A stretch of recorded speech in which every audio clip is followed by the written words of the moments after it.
But it's a standard, so it's going to be important, and it's another language that we are implementing on top of our process virtual machine. And so the process virtual machine is our core fundamental state machine library, let's say, that contains all the fundamentals that are exposed in these different languages. So it's basically just an internal architecture that you see here. Another language which the community is actually building now on top of the process virtual machine is BPEL. You might have heard of it. Some years ago, BPEL was mostly known as BPM. But over the years, people have started to realize that BPM or BPEL is more so a technology, an integration technology. It's part of an integration stack. If you want to do web services and you want to script new services as a function of other services, that's when BPEL is actually very good at. And it's not so good at real BPM, let's say, as bridging between non-technical and technical people. That's where BPEL is not that good. So it's a different flavor. So depending on the situation you have at hand, you might choose the right language. So, and there's a couple of other languages as well that we have on top of our process virtual machine. So now I'm going to sketch you, if you're developing a software project, a Java project, then how does this all come together? So the first thing you have to see is, this is the world of the Java developer, right? Here is Java developer.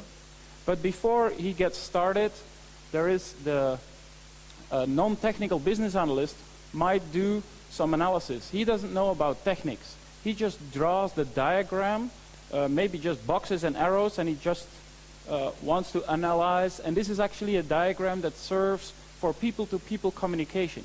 This diagram is passed to the developer, and he says, this is the basis of my software system that I would like to see.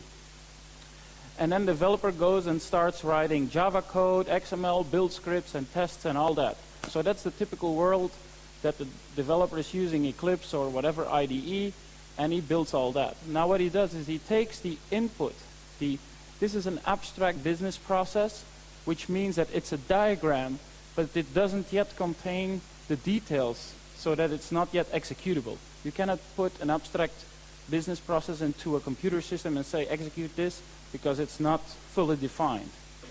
And that's actually the task of the developer. The developer will add the extra details so that it becomes an executable process. But very important, the diagram is the basis. It's now becoming a software artifact. And the diagram is still inside. So business analyst and developer will be able to communicate a lot better around the diagram. And that becomes now a part of actually your software process, or your software project, sorry. Once that's done, the whole application, so your Java code, or your Java classes, your libraries, and all that, will deploy to a runtime engine. That might be enterprise application server for JBoss, some other application server, SOA platform, Tomcat, or just plain JDK5. That might be a runtime. So what we have is jBPM is basically just a library that fits in that environment. And what we mean with this is we have hooks that can make it easy for you to install jBPM into that environment. And your application just runs next to it. So you have an application API to connect to jBPM, and you deploy your processes into jBPM, and the processes, as well as your business logic, will go into the database. So that's a little bit the background. So what's good about jBPM? First of all, it integrates with your application. Unlike typical competing products that are known as BPM suites, they have to run as a separate monolithic server next to your application, and it's always very hard to integrate between the two. It's a lot of plumbing, it's a lot of non-convenience. It's very inconvenient, let's say. jBPM integrates with your application in the way that it bounds to your transactions. If your application starts a transaction, then jBPM will use that same transaction to do its work. So if you have a rollback, both jBPM's updates and your own application updates will be rolled back. You can just deploy it as a simple library. You can stick the library into your application and deploy like that. Or you can deploy jBPM as a standalone server, like the competition, or let's say the typical BPM suite. That's the only way. They can only be deployed as standalone servers. But with jBPM, you also have the option of the library that you include. And then very interesting is the history.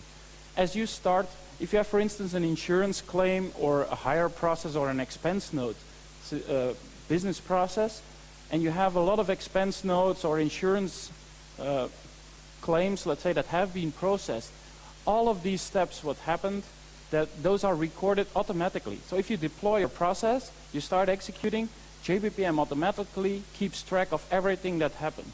And then you will, after that, be able to generate very interesting statistics and audit capabilities you'll have on that data. And that's something that you get for free if you use process technology. Because all of these processes, BPM and workflow, you could do that before there were BPMS. So you can code your way in Java to build these processes. But this is a key feature that you will have to do on your own, where it's a lot easier if you use the jBPM. From a technical perspective, how does that work? You have an API. So you have an API for starting new process instances, to feed external triggers into it, so that because executions of processes, they can wait in a certain activity, then the transaction completes, and just waiting, the state of where you are is represented in the database, and then you can feed a new external trigger into it, and that will resume that same execution, let's say. And there you have an API method for as well.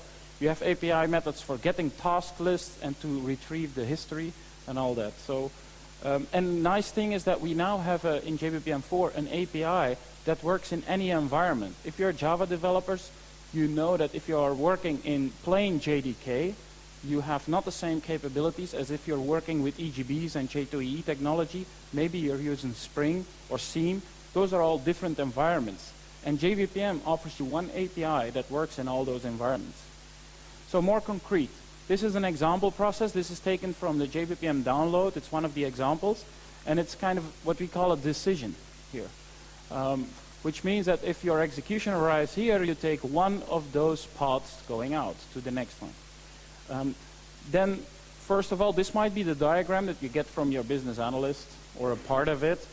Then, underneath, the diagram is represented as XML. Some developers like to use the Eclipse editor to model that. Some prefer to just type the XML directly because they can type very fast. And you see here the different nodes. So you see the start node, the decision node with its activity, the decision activity with its transitions towards the next activities around here. So it's pretty readable. You can actually understand it. And here you can see it's a decision. The name is evaluate document, and this expression is evaluated. And the content is looked up. It's a process variable, so you look up the content. And if the content contains good, this transition is taken. If it's bad, then this transition. And if it's ugly, another transition is taken. So that's how these things get a feeling of how it works. Once you have this process XML file, you deploy it to the jBPM database. And deploying it, you can do it with an AND task. If you're working with Java, you're probably familiar with AND. You can just say, my process is in this business archive. So you upload it or you deploy it, and from then onwards, it's available into the jBPM database tables in the deployments. Or you can do the same operation programmatically. That's deploying your process into the jBPM database. In your application, this is a piece of Java code that you can see. A configuration, it's like Hibernate. If you ever worked with Hibernate, this API looks very similar. You start with a configuration. This corresponds to a configuration file on your system which explains or which contains all the configuration options for jBPM, for the whole process engine. From that, you create a process engine, and you can use one process engine object for all of your threads and all of your requests in your system. And then you obtain an execution service, and on that service, you have the methods like starting a new process instance, for instance. So that's as simple as it gets, and then you can start working with it. Now, if we take a step back, what happens is that instead of coding all of this logic in Java yourself, you extract the state management, because if you have multiple steps in a process, and if you have sometimes wait states in between, that's a lot of plumbing code you have to write.